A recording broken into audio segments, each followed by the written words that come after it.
talking about I Swear I Won't Bother You Again, Volume 1. And for the quick description, because I have already talked about the manga of it, but from the light novel back, a villainess gets a second chance. Violet, daughter of a duke, committed a terrible, jealous crime against her half-sister. As she languishes in prison, something unexpected happens. Time is rewound, sending her back to the day her problems began. Armed with memories of her disastrous first go-around, Violet is determined to live a quiet, unobtrusive life this time, but fate has something else in store.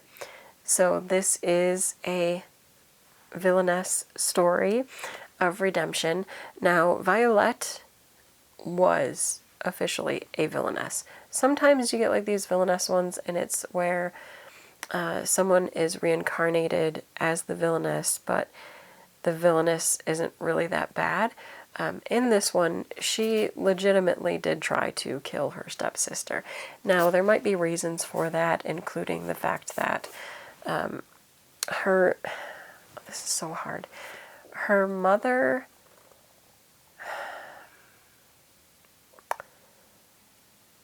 I mean, in all intents and purposes, her mother was kind of abusive because she, originally would make Violet kind of be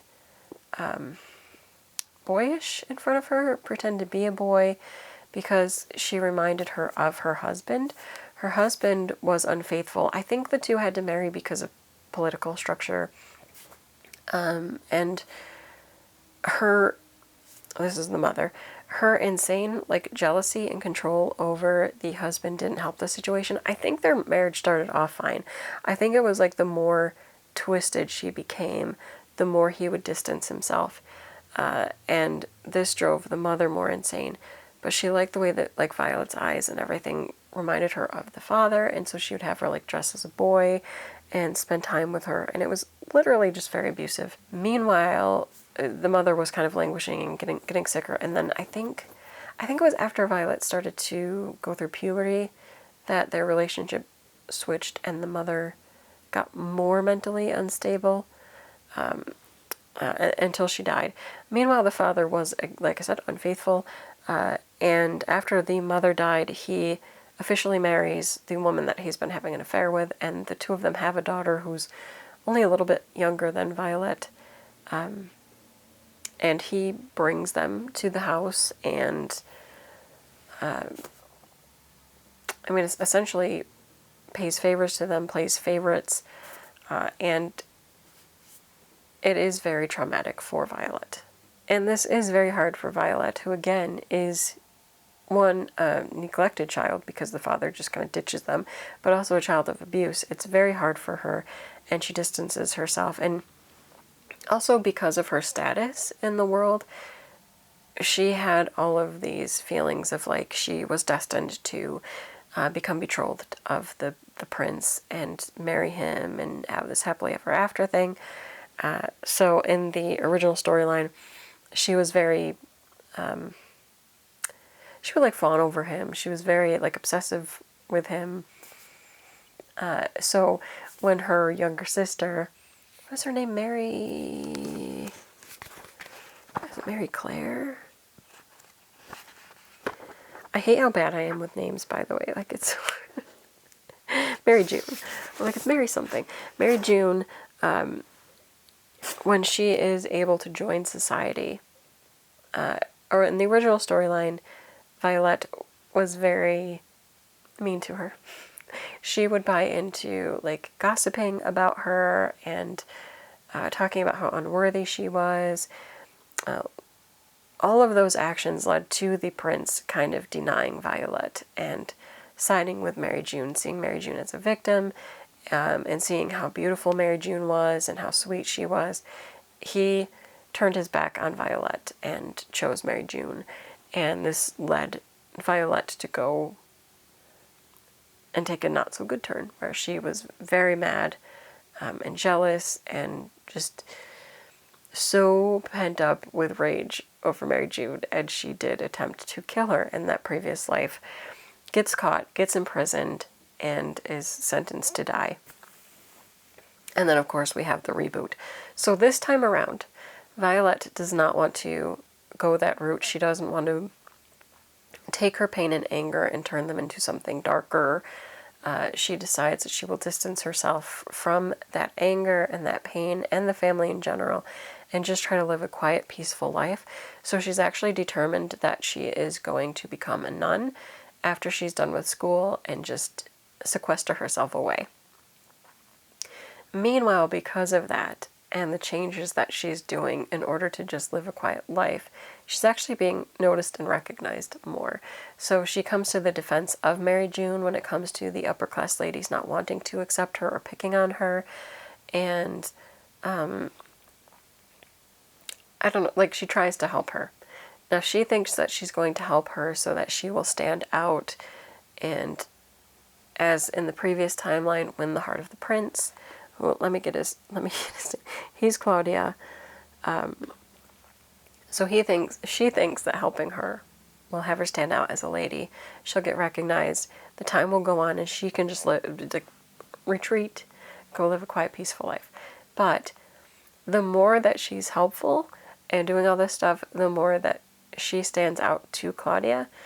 Also, the fact that she's not, like, passionately pursuing him kind of throws him off balance and makes him pay attention, and, like, why is she not pursuing me, and why is this stuff? So it's one of those weird things, but it also forms this kind of triangle, or maybe square, because, I mean, you'd have to keep, like, Mary June in there somewhere, although in this timeline, it seems like Mary June doesn't necessarily care if she's pursued by the prince, so I haven't figured that part out yet, but it might be a love square if we include Mary June. On the other part of the angle, at least the main love triangle with Violette and Claudia, is Violette's friend from when they were little kids, Yulan. And Yulan, I believe, if I'm remembering correctly, isn't he like the illegitimate child of the king? I think there's something about his eyes where he's like an illegitimate child. I don't remember if I'm remembering that part of the story correctly. But he is very devoted to Violet. He was her best friend when they were kids. It must be that in the other timeline they had like a separation or something. Maybe it was after she became so obsessed with Claudia. But in this timeline, he is there for Violet, and he is trying to pursue her. He'll invite her out for, drinks at a cafe or whatever. And this is essentially the setup, is that the more that Violet is determined to retreat and end up in a nunnery, the more she's kind of being pursued in this lifetime by the other male leads. So I don't know how it's going to turn out. And I'm hoping that I'm not bringing too much from other manga volumes that I've read into this. But in this one, essentially, we get the whole layout of the previous back story, about how the father left the mother, and then the mother's dead, and now he's remarried.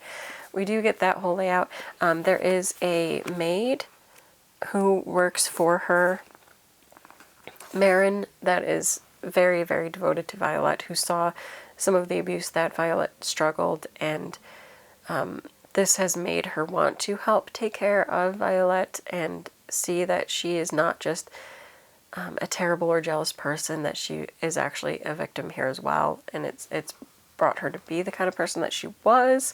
Of course, in this one, they're more just like friends, but it was why Marin was willing to stick by her side in the before times. And I just find that fascinating. Like, I like how well-rounded Violet actually is, because even though she did choose like kind of a villainous route and do something horrible in the act of trying to kill her stepsister, there is like full reasons and pain in her past and abuse that has kind of triggered some of this. But I also like that she kind of sees and accepts that and is trying not to do that in this go-round. Like, she accepts that she did something wrong and is trying to change the future and the outcomes of everything in this lifetime. So the person that Violet is in our current reading is the character that I like, and I like how she's going through. I mean, I don't know if I would have liked her when she was being the spoiled daughter of the Duke in the previous times, but I like who she is in this present timeline, and who she's becoming, and what we realize like happened to her in her life, and especially now that she seems to be like trying to overcome the negativity. I like it a lot, and I look forward to continuing on with this series, both in the manga form and in the light novel form. This is one of those series that I think you're fine with either way. The manga adaptation is lovely. I like the artwork for it. I think it does a very true telling of the story, but the light novel is also great. And even though it's a little bit thicker, it's a very quick read, and you do kind of get to know the characters, and I don't know if I would say better. A lot of times I would say with the light novels you get to know the characters better. There's like some snippets and scenes that you don't often get in the manga because they have to make like cuts for, well, just for the storytelling in general. So like I get it, that then you'll get like a fuller picture. But I don't know, I feel like this one has a great adaptation and light novel, and so you're good either way. I love the character designs. They're so pretty. And I don't remember, does this one have an anime yet? If it doesn't, this is another one that I would love to see animated just because the characters are gorgeous.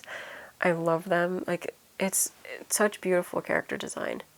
And you don't always get that, but this has great character design. I also like that at this point, you know, sometimes it's like a trope where there's like the villainous role. Like I'm thinking, formerly the daughter of the Duke. I think I missed a word or two there. But you know, like how in that one, there's kind of the trope that the good girl, the opposite of the villainess, the heroine, turns out to be like the spoiled princess. I like that in this point, at least. Mary June doesn't seem to be that kind of character. She does have flaws and faults. She doesn't always see that the choices that she's making might have a negative impact. But in general, she's not a negative character. Like, she's not trying to do this out of spite or to have Violet looked down upon. It's just like, it'll be decisions where like she's trying to either be more like Violet or win Violet over, not realizing that she's making it more difficult for Violet, because in whatever she says, if Violet says no, then like the dad is going to get mad inside with Mary June. And she just doesn't realize that. She doesn't see the impact that she has, but I don't think she's bad in and of itself. Like the sister to formerly the fallen daughter of the Duke. That's right. That's it, right? You know, whereas that sister is manipulating the situation and knows what she's doing. In this one, I don't think that she does. And I like that. I like that they could come together as sisters. Like, they could actually have a good relationship if they can learn to work through things. So that's what I'm hoping for. I'm hoping this just has like a good ending. I don't know how yet. I am kind of more team Yulan, but I like that the prince is sort of getting flustered and crushing kind of on Violet. I don't think that's fully happened in this volume yet, so I'm sort of spoiling things. But I like that there's that tension there, that, you know, you could see him falling for her. I just like Yulan, though. I don't know. I like Yulan. That's it. I would say read this series. I like it a lot. I would highly recommend it. That is it for this video. Until next time. Bye.